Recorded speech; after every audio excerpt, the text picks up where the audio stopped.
بسم الله الرحمن الرحيم. الحمد لله والصلاة والسلام على رسول الله. أهلا بكم ومرحبا مع الإسلام ببساطة. وفي هذا البرنامج نحاول أن نبسط الإسلام ونفهم الصورة الشاملة للإسلام بدل الصورة الجزئية التي تطرح للإسلام. وسامحوني على الإعادة، لكن هذه الإعادة مهمة، لأن احنا في فن الإلقاء، أنا قاعد أستعمل فن الإلقاء وفن التدريب وعلم الهندسة على فكرة في شرح ما هو الإسلام بدون ما أدخلكم في تعقيداتها. فعندنا رسمة هندسية هكذا. الإسلام 3 جوانب: إيمان وأخلاق وشريعة. هذا البرنامج سيتحدث عن 3 جوانب: الإسلام هذا واحد من الأجزاء، ثم سنتحدث عن القرآن هذا جزء آخر، ثم سنتحدث عن الرسول صلى الله عليه وسلم هذا الجزء الثالث. إذن 3 أجزاء: الإسلام، القرآن، الرسول. ثم تحت الإسلام عندنا الإيمان وعندنا الأخلاق وعندنا الشريعة. الآن تحت الشريعة عندنا 3 جوانب. هدف الشريعة، مقاصد الشريعة هي 3 جوانب: حفظ الضرورات وتلبية الحاجات وإعطاء التحسينات. هذه ال3 جوانب فيها تفصيل. الآن بدأنا في الحلقة الماضية بالجانب الأول وهو حفظ الضرورات، وقلنا أن الضرورات 5 وأعطينا بها تعريف عام جدا. في هذه الحلقة نبدأ ندخل في التفاصيل. ضرورات ال5 بسرعة وبعدين نفصل فيها واحدة واحدة. هي حفظ الدين وحفظ النفس وحفظ العقل وحفظ المال وحفظ الأسرة أو النسل، فهي 5 أو 6. الآن نبدأ بالأولى: حفظ الدين. الدين هنا بمصطلح الفقهاء هو ليس الدين الشامل، وإنما الدين الشعائري. خلينا أشرحها. كلمة دين هو من المصطلحات الهامة جدا في القرآن. لما يقول الله سبحانه وتعالى إن الدين عند الله الإسلام، الدين هنا بمعنى منهج الحياة. لكن لما نقول في الفاتحة مالك يوم الدين، هل الدين هنا أيضا مقصود به منهج الحياة؟ يعني يوم القيامة الله سبحانه وتعالى يقول أنا الحاكم على منهج الحياة؟ لا، الدين هنا يوم القيامة بمعنى المحاسبة. يقول هذا مدان يعني محاسب. فالدين بمعنى الحساب، وكما يقول العرب كما تدين تدان، يعني كما تحكم على الناس يحكم عليك. فإذا يوم الحكم يوم الحساب. فالدين له أكثر من معنى. فحفظ الدين قد يقصد به الدين بكل أجزائه، وقد يقصد به الدين بمعنى الشعائر التعبدية التي هي تعبد بيننا وبين الله سبحانه وتعالى، وقد يقصد بالدين المحاسبة. فحفظ الدين هنا، لأن احنا حنتكلم عن القضايا الأخرى النفس والمال والكذا، فالمقصود هنا هو حفظ الدين بمعنى العقيدة والعلاقة بالله سبحانه وتعالى والشعائر. فمن مقاصد الشريعة العظيمة المحافظة على الدين، بل بعض العلماء يعتبره المقصد الأول قبل حتى المحافظة على النفس. ليش؟ لأن إذا كان النفس أعلى مفروض ما نسوي جهاد للمحافظة على الدين. طيب إذا الواحد استشهد فقد نفسه من أجل المحافظة على دينه، طيب هذا خطأ ولا لا؟ طبعا لا، لأن الدين أعلى المحافظة عليه. لكن في نفس الوقت جاءت حالات يقول إلا من أكره وقلبه مطمئن بالإيمان. إذن حافظ على نفسك حتى لو بالشكل تخليت عن دينك. فأين التركيبة في هذه المسألة؟ الحقيقة التركيبة متعلقة بالدين للفرد والدين للأمة. إذا كان دين الأمة أو البلد المجتمع مهدد، فيصبح المحافظة على الدين أعلى من النفس، والإنسان لازم يضحي بنفسه من أجل دينه ومن أجل وطنه ومن أجل أهله. هذا أصيل في الإسلام.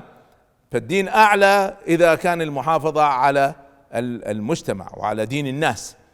لكن إذا كان المسألة متعلقة بإنسان واحد فلا، يصبح النفس مقدمة.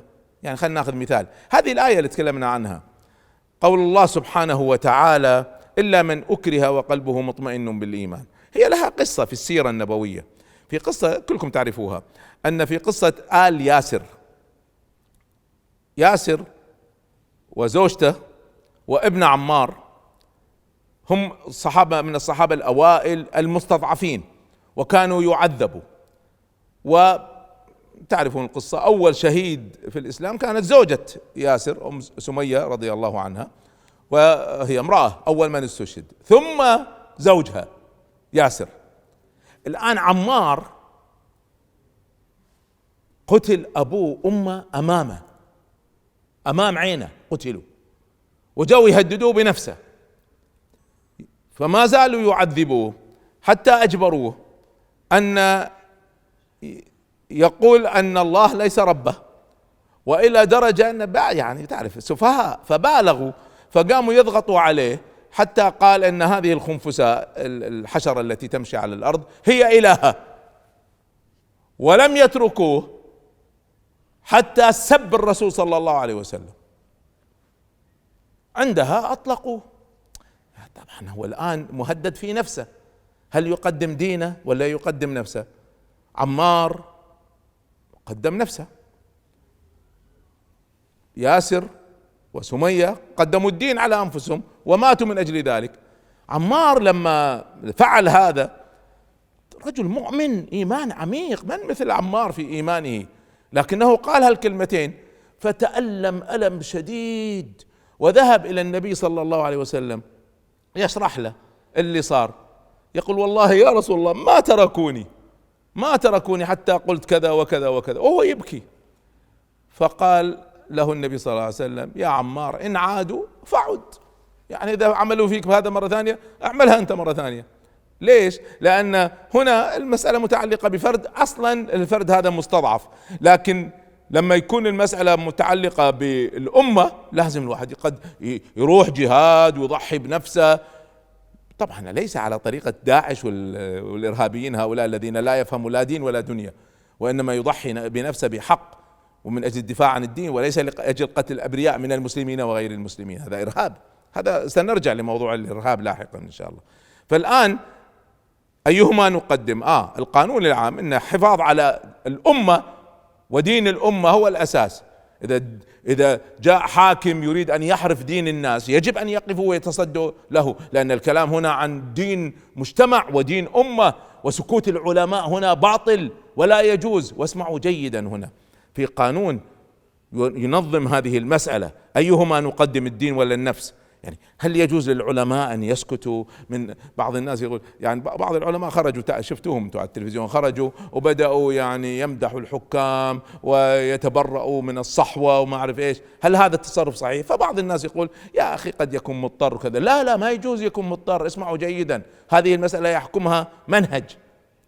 هنا هل يجوز لا يقدم نفسه على دين الأمة؟ لا، ما يجوز. احفظوا هذا القانون.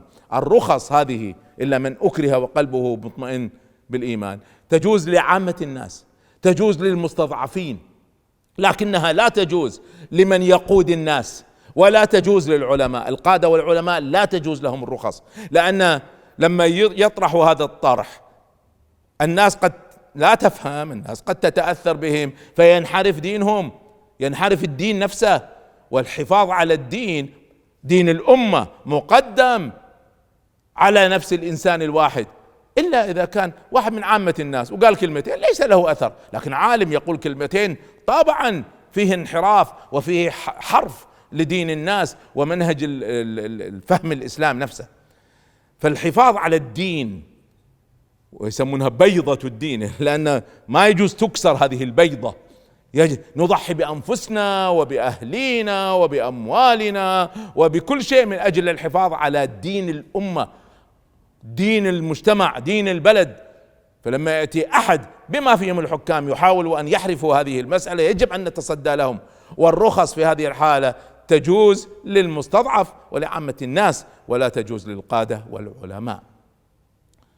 طبعا الحفاظ على الدين هذا تدخل تحت أحكام كثيرة جدا. هنا كل الأحكام العبادية المجردة، الحج والعمرة والصلاة والقرآن والذكر، كلها ما هي من أجل أن نرتقي بعلاقة الإنسان بالله عز وجل. لاحظتوا الآن الهدف هو أن نرفع الدين اللي هو علاقة الإنسان بالله. جاءت الأحكام، أحكام الصلاة والوضوء والقرآن والذكر والعمرة والحج والزكاة والصوم، وإن كان الزكاة والحج والصوم فيها جانب أيضا له علاقة بالناس، لكن جزء كبير منها له علاقة بالله سبحانه وتعالى بشكل مباشر، تعبدي بحت. وبالتالي أي أعمال فيها جانب تعبدي بحت، طبعا كل الأعمال فيها تعبدي، لكن تعبدي بحت أو الأغلب فيها التعبدي نسميها شعائر، وهي تدخل تحت أحكام الدين، والمحافظة عليها هي هدف من أهداف الشريعة وضرورة جدا للإنسان. سبحان الله، الإنسان هذا بدون علاقة بالله يصبح في شقاء. يقول الإمام ابن القيم رحمه الله تعالى: إن في القلب لوحشة لا يملأها إلا الأنس بالله، ومن أعرض عن ذكري فإن له معيشة ضنكا. يعيش حياة تعيسة هذا الإنسان بدون العلاقة بالله. إذن جاءت أحكام وأحكام وأحكام لأجل الحفاظ على الدين، وصار الدين رقم واحد في الضرورات، والضرورات هي أهم شيء في الشريعة، والشريعة هي جزء من الإسلام، وعندها نكون فهمنا جزء من جزء. في الحلقة القادمة نفصل في الأجزاء الأخرى إن شاء الله. نستودعكم الله، والسلام عليكم ورحمة الله.